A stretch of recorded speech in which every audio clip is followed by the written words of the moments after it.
The Word of God is alive and powerful, sharper than any two-edged sword, piercing even to the dividing asunder of the soul and spirit, and of the joints and the marrow, and is a critic of the thoughts and intents of the heart. All Scripture is God-breathed and is profitable for doctrine, for reproof, for correction, for instruction in righteousness, that the man of God might be mature, thoroughly equipped unto all good works. Study to show thyself approved unto God, a workman that needeth not to be ashamed, rightly dividing the word of truth. Psalm 37, 5-7. Commit your way to the Lord, trust also in him, and he shall bring it to pass. He shall bring forth your righteousness as the light, and your justice as the noonday. Rest in the Lord, and wait patiently for him. Do not fret because of him who prospers in his way, because of the man who brings wicked schemes to pass. Hebrews 4:9, 11, and 14. There remains therefore a rest for the people of God. Let us therefore be diligent to enter that rest, lest anyone fall according to the same example of disobedience. Seeing then that we have a great high priest who has passed through the heavens, Jesus the Son of God, let us hold fast our confession. Exodus 33:14, he said, My presence will go with you, and I will give you rest. Jeremiah 17:7-8, Blessed is the man who trusts in the Lord, and whose hope is in the Lord. For he shall be like a tree planted by the waters, which spreads out its roots by the river, and will not fear when heat comes, but its leaf will be green, and will not be anxious in the year of drought, nor will cease from yielding fruit. Romans 8:28, we know that all things work together for good to those who love God, to those who are called according to his purpose. Before we start our Bible study nining adlaw, atong buhaton ang atong naandan nga tulumanon agi og pangandam sa atong tagsa-tagsa sa kakalag, atong susihon, atong sutaon na pabagitay mga sala diyan sa atong kalag. We have to flush them out. Habuwaon nato kining mga sala nga atong nabuhat aron sa ingon niya na dili kini mahimong babag sa atong pagtuon sa pulong sa Dios. 1 John 1:9 says, If we confess our sins, God is faithful and just to forgive us our sins and to cleanse us from all unrighteousness. But for you, unbeliever, the issue you're facing is not the confession of your sins. It is faith on the Lord Jesus Christ. Acts 16:31 agayon, Believe on the Lord Jesus Christ, and thou shalt be saved. Musa karon magandam tas tong kagalingon pinagi sa hilong mga pagampo. Let us pray.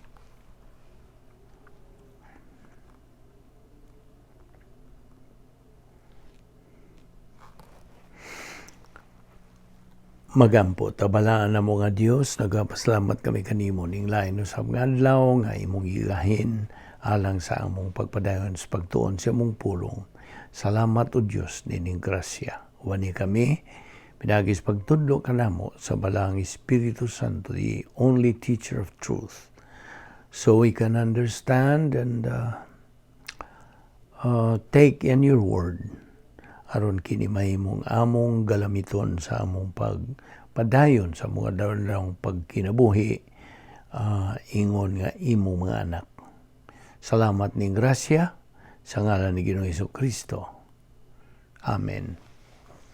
Mayong adlaw sa tanan natong mga subscribers, mga sympathizers, atong mga higala, kaninyong mga bag-o pa, welcome kaninyong tanan. Of course, we are welcoming everybody. Of course, atong mga igsoon diyan ni Kristo.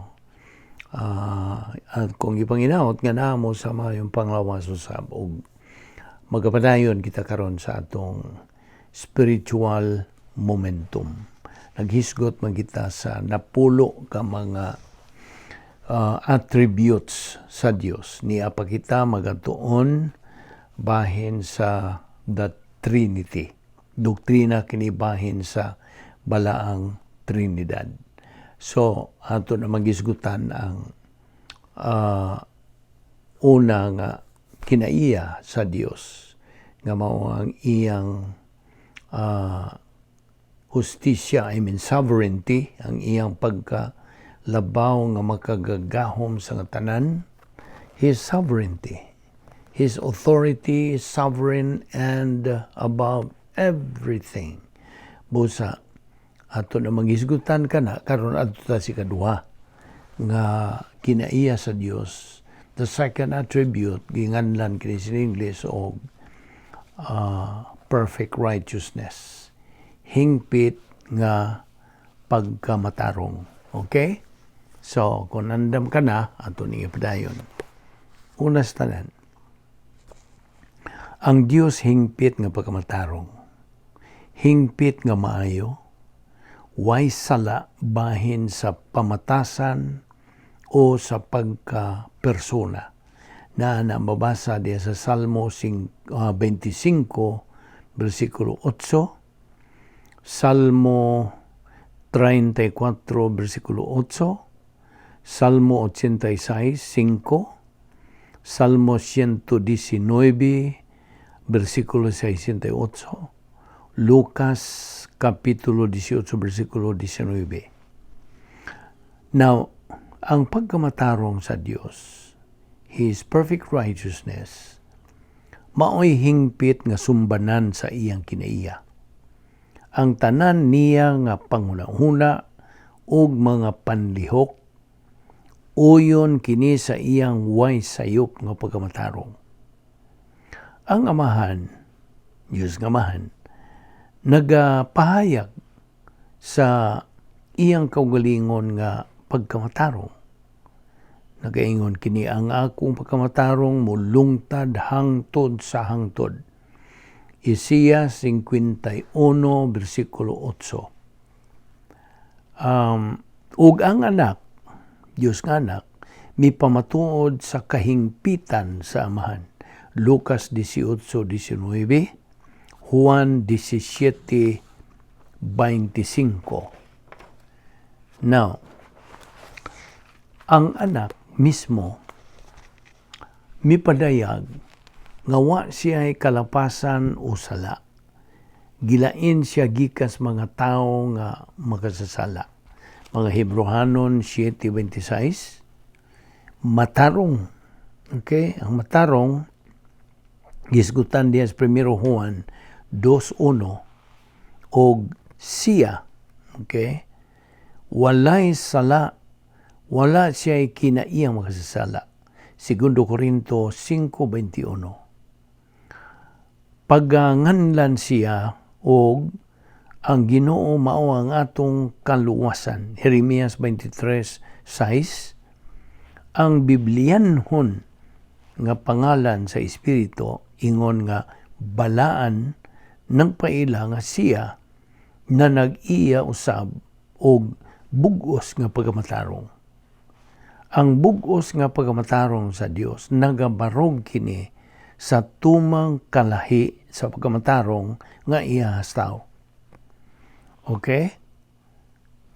Now, sama kami sa taong hugaw ug ang among matarong nga buhat tawhanon sama lamang sa hugaw pahiran. Matud pa kana sa Isaiah 64, versikulo 6. Ang pagkamatarong sa Dios dili makadawat sa bisag unsay kubos kaysa iyang iyahan nga kaugalingon nga hingpit nga pagkamatarong ni may kagawasan sa pagdili manumbaling o pagpasaylo og sala. Gawas kung ang iyang matarong nga pag-angkon mahatagan og tagpawan. Ang pagkamatarong sa Dios muhukom lamang sa sala. Ang pagkamatarong sa Dios nahiusa sa iyang hustisya aron kini maghanay sa pagkabalaan o pagkamasaligan sa Dios. Ang pagkamatarong mao'y prinsipyo sa pagkamasaligan sa Dios. Ang hustisya mao'y buhat sa iyang pagkamasaligan. Unsa may ipatuman sa pagkamatarong sa Dios, ang hustisya sa Dios mutuman gayud niini. Ang pagkamatarong o hustisya nag-uban kini sa ilang buluhaton aron sa pagpugong o bisag unsang kompromiso sa iyang kinaiya. Levitico 11:44-45, Exodo 15:11, Exodo 19:10-16, Deuteronomio 32:4, Isaiah 6:3, 1 Juan 2:29. Now, mo kana ang pagkamatarong sa Dios. Okay? So I hope imong na apsan kadtong pagdiktar na ko sa mga bersikulo diha nga ingnon ta reference, so imo ka na nga tun-an. Okay, mao kana ang ikaduha nga kinaiya sa Dios, ang iyang pagkamatarong. Karon adto ta si katulo, ang iyang hingpit nga hustisya. Okay. Ang hustisya sa Dios, the justice of God, bug-os og dili madunot nga pagkamakiangayon. Managsama ang pagtagad sa Dios sa tanan niyang mga binuhat nga walay pagpinihig o pinalabi. Deuteronomio 32:4. Nehemias 9:33, Roma 2:11. Siya muhukom uban ang hingpit nga pagkamakiangayon. Wala siya gipalabi nga bisan kinsa, wala. Ingon nga buhat sa pagkamasaligan sa Dios. Ang hustisya mutuman sa unsay hugot nga ipatuman sa pagkamatarong. Levitico 19:2, Deuteronomio 32:4, Segunda Crónicas 19:7, Job 37:23, Salmo 19:9, Salmo 50, versikulo 6, Isaías 2:2, Isaías 45:12, Jeremías 50, versikulo 7, Juan 17:11, Roma 3:26, mga Hebrehanon 11:30-31, mga Hebrehanon 22:33, Pinadayag 3:7, Pinadayag 4:8, Pinadayag 6:10. Okay? Daghan-daghan katong akong gihatag nga mga bersikulo. Now, unsa may isalikway sa isalikway o hukman sa pagkamatarong sa Dios ang atong kinaiyang magasala o personal mga sala, ang iyang hustisya mahukom. Roma 5:12. Unsa may dawaton sa pagkamatarong sa Dios, ang iyang kaugalingong pagkamatarong diya sa magtotoo. 1 Corinto 1:30. Panalanginan kini sa hustisya sa Dios. Ang hustisya sa Dios mao ang tinubdan sa paghukom ingon man sa pagpanalangin. Aron sa pagpasiguli sa makasasalang tao ngadto kaniya, ngadto sa Dios, natagbaw ang iyang pagkamatarong. Ang hustisya sa Dios nga Amahan miisip sa atong mga sala ngadto sa iyang anak og mihukom kaniya isip atong puli. Juan 3:16, Roma 3:24 ngadto 26. Gitudlo usab niya ang anak nga matarong nga maghukom. Segundo Timoteo 4:8 nga nagahatag kaniya sa katungod sa paghukom. Juan 5:27. Isip pagpadayag sa iyang pagkamakiangayon. Ang Espiritu Santo nagasangkap og grasya nga kumon ang iyang buhat nga iyang pailhon ang mga tao sa kalibutan may tungod sa ilang sala og sa pagkamatarong og sa silot. Juan 16:7 ngadto sa 11. Now, karon adto tas pila naman na gugma, ang hingpit nga gugma sa Dios. Mao ni atong paghisgutan.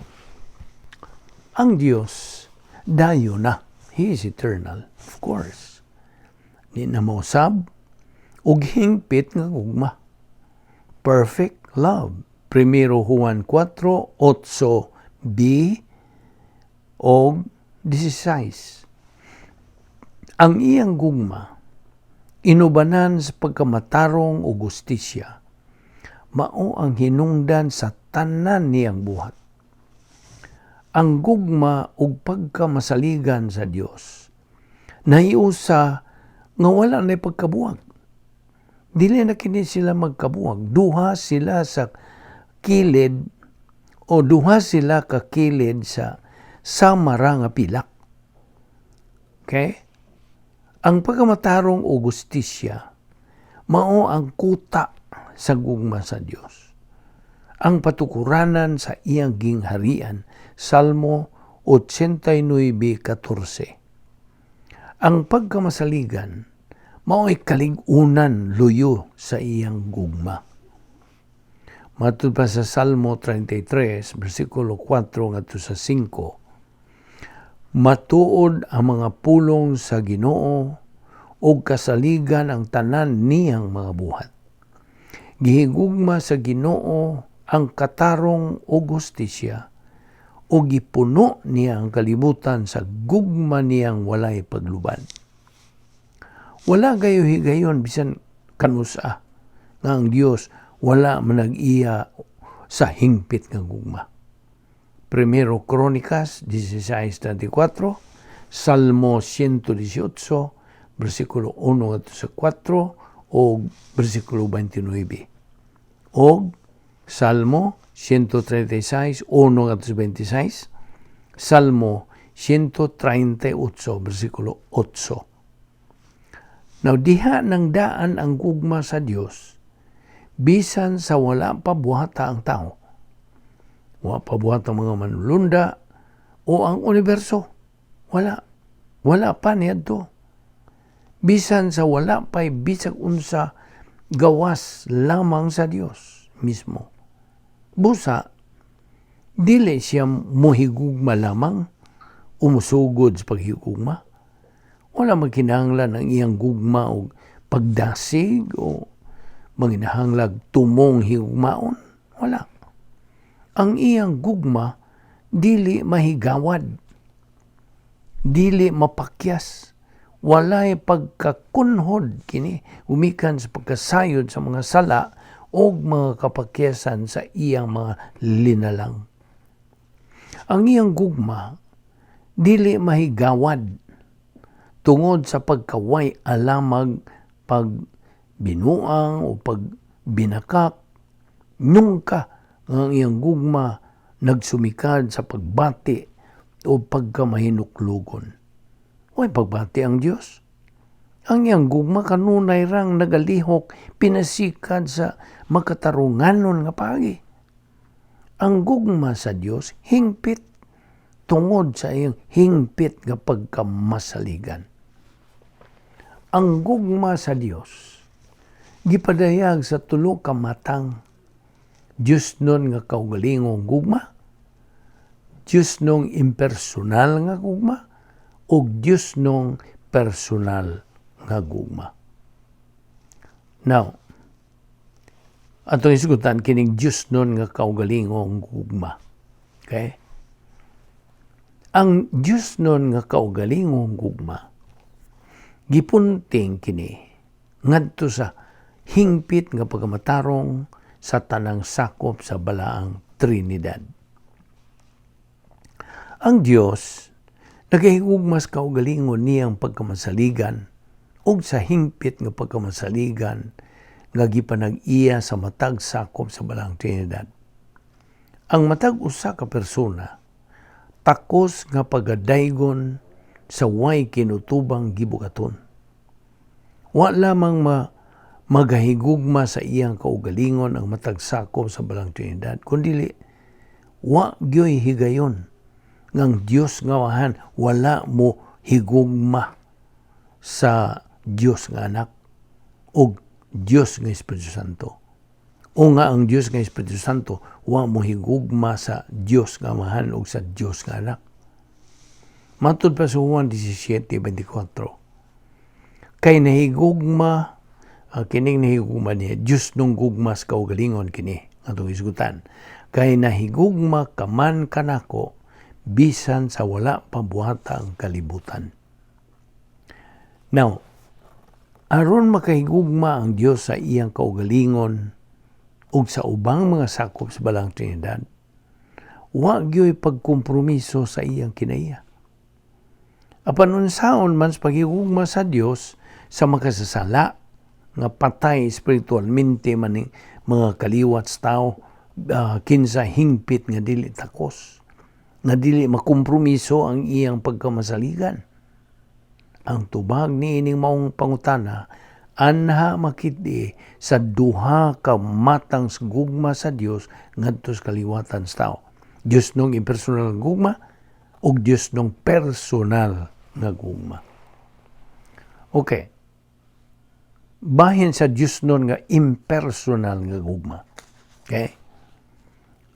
Ang Dios nung impersonal nga gugma, mao ang matang nga gipunti ngadto sa tanan nga patay spiritualmente nga kaliwat sa tao. All spiritually dead nga mga tao. Ang impersonal nga gugma, wa magtangag og kondisyon. Wala. Wala kini mag-aagad sa kaugalingong katakos sa tumong niini, kundi sa kaugalingong katakos pagkamasaligan sa nagahisgot bahin niini. Ang Diyos ng impersonal nga gugma, mo'y labing kamahalan nga gugma. Mo'y sukad masukad. Kining naasoy matang gugma, mo'y nagahatag sa atong labihan pagkadako nga kaluwasan. So great salvation. Kay matud pa sa Juan 3:16, nga ato kanunay nga ginabatbat, kay gigugma pag-ayo sa Dios kanang paghigugma impersonal nga gugma kana. Kay gigugma pag-ayo sa Dios ang kalibutan nga tungod niini gihatag niya ang iyang bugtong anak na tawo nga dili kasagaran nga anak. Aron ang tanang mutuo kaniya dili malaglag kundi makabaton hinuon sa kinabuhing dayon. Diha usab sa Juan 4:9. Gipadayag sa Dios ang iyang gugma. Kini impersonal gugma. Gipadayag sa Dios ang iyang gugma kanato. Pinaagi sa pagpadala sa iyang anak. Na tao nga dili kasagarang anak. Aron makabaton kita sa kinabuhing walay katapusan, pinaagi kaniya. Roma 5:8 usab nagingon, apan gipakita sa Dios kanato ang gidak-on sa iyang paghigugma. Impersonal kana. Paghigugma kanato. Kaysa makasasala pa kita, nagpakamatay si Kristo alang kanato. Now, ang krus, mao'y labing dako nga pagpakita sa impersonal nga gugma sa Dios. Nganhi sa tanan nga katawan. Ang Dios nga amahan, mipakita sa iyang gugma nganhi kanato. Pinagi sa iyang pagpuli. No pagpuli, pagpili. Pinagi siyang pagpili nga iyang iisip ug hukman ang tanang sala sa kasaysayan sa tao ngadto sa walay sala nga pagkataong Ginoong Jesucristo. Juan 3:16 ngadto 17, Roma 5:8. Tungod kay Jesucristo ingon nga Dios, nahigugma man kanato. Nahimo siyang matuod nga tao aron iyang pasanon ang pag-isip ug paghukom sa tanang kasalanan sa kasaysayan sa tao o sa pagpakamatay isip puli kanato as our substitute. Ang Dios Espiritu Santo mipadayag usab sa iyang gugma nganhi kanato sa dihang mipili siya sa pagpalahutay sa pagkatao ni Ginoong Jesucristo samtang gisagubang ni Jesucristo ang atong mga kasalanan didto sa iyang kaugalingong lawas niadtong pagbitay niya. Pagbitay nila ni Ginoong Jesucristo didto sa cross. 1 Pedro 2:24. Now, karon ang Dios nung personal nga gugma atong isgutan. Personal love of God. Ang Diyos ng personal nga gugma, mao ang matang sa gugma nga gitumong lamang ngadtos hingpit nga pagkamatarong to the perfect righteousness. Ang Diyos ng personal nga gugma, maingon ta nga kondisyonal, nga diin gipakadak-an ang pagkamasaligan sa gitumong nini. Aron mahimong makadawat sa Diyos ng personal nga gugma, ang gitumong sa maong gugma, kinahanglang na nag-iya og hingpit nga pagkamatarong. Sanglit, si Kristo man ang mibayad sa silot sa sala dito sa krus. Ang hustisya sa Dios gawas nun sa pag-isip sa pagkamatarong sa Dios ngadto sa matag magtutuo sa gayon sa pagtuo niya ngadto kang Kristo. Roma 3:24-26. Segundo Corinto 5:21 nagingon, walay sala si Kristo apan gipakam makasasala siya sa Dios aron kita sa atong pagkahiusa kaniya makabaton sa pagkamatarong sa Dios. Di ba klaro kayo ka na? So, buksi yun ang imong huna-huna. Open mind ng kinahanglan nini sa atong paghisgot nini.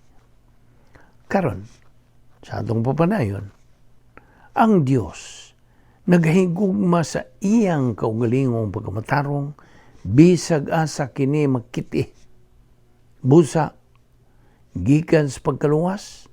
Ang matag magtutuo mao ang tumong sa Dios ng personal nga gugma hangtod sa kahangturan. Now, mao kana ang Dios. Siya mao ang bug-os nga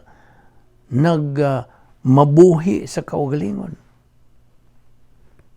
Ang Yahweh, ang labing labaw nga ako mao ako.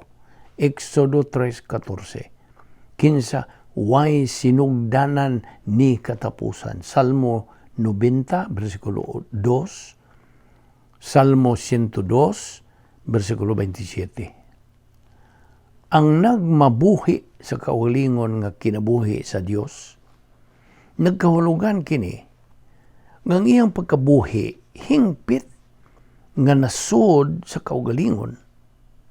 Ugwa kini mag-agad sa bisag unsang butang nga nahigawas sa iyang kaugalingon. Kung kabahin sa bala ang Trinidad, ang Hebrehanon nga pulong resit, R-E-S-I-T, resit, nga gihubad kini og sinugdanan, Genesis 1:1. Kini nakahulugan og sinugdanan sa ilang buhat sa kamugnaan. Dili ang kung balikon to kay masignawa ka. Kung kabahin sa balang Trinidad, ang Hebrewanong pulong nga risit, nga gihubad sa sinugdanan, Hinesis 1:1, kini nagahulugan og sinugdanan sa ilang buhat sa kamugnaan, dili ang sinugdanan sa Dios. Ang 1:1 nagkanayon nga sila nga Dios nga amahan ug Dios nga anak nagmabuhi ng daan sa eternidad una pa mudangat ang kabuhatan. Wala sila sinugdanan, no. They are no beginning. Si Jesucristo diha na uban sa amahan ug didto na siyang daan sa pagsugod sa takna. When time began or started. Sa sinugdan, mao ang pulong. Kining pulong din ni mao si Ginoong Jesucristo, ang Dios nga anak. Ug ang pulong diha na uban sa Dios, ang amahan. Ug ang pulong mao ang Dios. Juan 1:1, gidugang ang italics.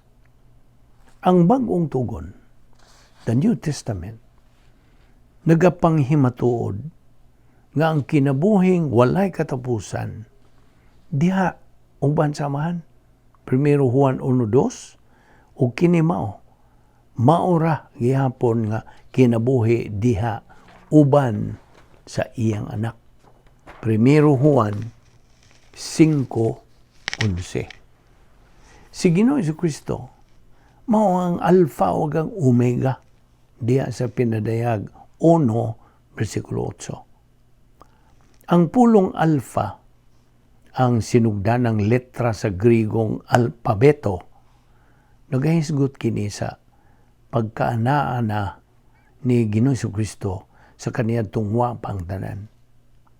Ang Omega, ang katapusang letra sa Grigong alpabeto, may kalabutan kang Ginoong Jesucristo sa iyang panag-iya og duruha ka kinaiya. Kaning gitawag sa in English og hypostatic union atol sa iyang pagkahimugso ingon nga tao, incarnation, o sa iyang una nga paganhi, first advent. Siya mao ang dayo na nga anak sa Dios ug ang anak ni David kinsa ingon nga Dios ug tao mobalik ingon nga hari sa mga hari ug Ginoo sa mga Ginoo sa iyang ikaduhang pag-anhi aron maoy magahari hangtod sa kahangturan. Now, walay takna ang Dios. Di man ina. God has no time. He's timeless. Walay takna ang Dios apan iyang gimugna ang takna sa tuyo sa pagpadagan sa kasaysayas tao. Kita ni mo na. Kita mo hisgot sa pinulungan nga kaniadto, karon ug ugma, di ba? Sa mubo o hataas nga gidugayon, bahin sa katuigan, bulan, takna, gutlo, gutling. Apan gipahisama sa Dios ang atong kinabuhi sa usa ka alisngaw. Matud pa sa Santiago 4:14. Ani apa kita karon? Apan ugma wala na. Here today, gone tomorrow. Mao di ay nakatuwaw si David sa pag-ingon og unsa ba ang tao nga gihatagan mo man siya bili. Anana sa Salmo 8:4. Apan bisan pa niya na, ang usa ka dayo na ug mahigugmaong Dios nagaamuma pinaagis pagsangkap sa madagayaong tanyag aron nga kita makaambit sa iyang kinabuhing wala na'y katapusan. Matud pa sa Juan 3:36. Ang mutuo sa anak may kinabuhing dayon. Apan ang dili mutuo sa anak, dili makabaton sa kinabuhing dayon. Hinunua, magpabilin diha kaniya ang kapungot sa Dios. Now, karon sa laing kinaiya o attribute sa Dios, ang iyang pagkasayod sa tanan. His omniscience. Now, paminaw, nasayod ang Diyos sa tanan. Okay? God knows perfectly everything. Ang pinulungan nga English nga omniscience, gikuha ni ikas pinulungang Latin nga omni. Nga ang omni nakahulugan og tanan. Ug ang siyensya pagkasayod. Ang Dios nga dayon dihas tulo ka persona. Kanunay nasayod sa tanang butang lakip na sa aktual o sa posible nga milabay na ang karon o ang umaabot pang mga panghitabo. Nasayran niya. Sa wa pabuhata ang kalibutan, nasayod na ang Diyos sa matag suliran, matag kagulanan, sa matag gutlo sa imong kinabuhi. Naibawaan na sa Diyos. Lakip na sa matag sa nga imo pang pagabuhaton.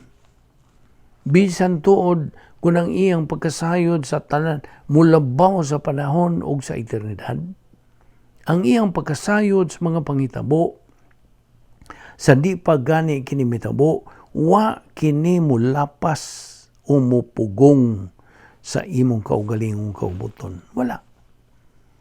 Agig paagi sa Dios, usa ikaw kagawas nun nga binuhat. You are free. Nga makahimos pagpili. You have the freedom to choose. Muambit ka ba? O musalikway ka ba? Sa grasya sa Dios, narananin mo. Ikaw may tulubagon ngadto sa Dios niya ng imong tanang desisyon. Tanan og mga binuhatan. Ikaw malubag niya ng tanan. Roma 14:12. Ang tanan nga tulo kasakop sa balang Trinidad, nasayod sa tanan. Tanan gayud. Ang amahan may hingpit nga kaalam. Job 37:16, cross-reference Mateo 6:8, Mateo 10:29-30, mga buhat 1:24. Ang anak nasayod sa tanang butang. Juan 18:4, cross-reference Mateo 9:4, Juan 2:25. Ug ang Espiritu Santo gitawag og Espiritu sa kaalam ug pagsabot, pagmando ug kahibalo. Isaias 11:2. Karon, ang pagkaanaa sa Dios sa tanang dapit, lain nga kinaiya sa Dios. Ang Dios nagmabuhi lapas-pas mga kinutuban sa kawanangan. Tiunay ug labaw ang kinaiyahan sa Dios. Ang pagkatiunay o immanence sa in English, nakahulugan kini, ang iyang tibuok nga kinaiya, anaa diha sa kanunay, bisan asa. Madiha ba sa kinaiyahan, sa kasaysayan, sa tanan bang mga kalihukan, sa kaliwatan sa katawan, nasuwat ka na sa Jeremias 23:24, mga buhat 17:27-28. Ang pagkalabaw sa kinaiyahan sa Dios o transcendence mo ni ang in English, nagkahulugan kini nga siya may kaugalingnan gikan sa binuhat nga universo aron sa ingon niya na way pinalaing dapit ang nagalukop lamang kaniya. Salmo 113, versikulo 5-6, Isaías 55:8-9, Juan 8:23. Now, ang pagkatiunay o immanence o ang pagkalabaw sa kinaiyahan o transcendence, anaa nga nagkabagay sa pagkaagi nga lalukop ang tibuok yuta sa iyang himaya. Isaías 6:3. Ang tibuok niyang pagkasiya anaa sa matag suok sa universo. In every corner of the entire universe. Samtang sa samang higayon, siya balaan, holy, ug labing gamhanan. Most powerful. Lapas pa sa kapunaw-punawan sa universo. Isaiah 6:1, Isaiah 6:3. Ang mga sakop sa balang Trinidad, nagalukop sa universo. Samtang sa samang higayon, may kagawasan sila sa pagkaanaa sa piho nga dapit lakip na niing musunod. Uno, ang paghatag sa balaod ngadto kay Moises, Deuteronomio 4:10. Ikaduha, ang pagtungha ingon nga pagpakita sa Dios ngadto sa tao, theophany sa Ingles.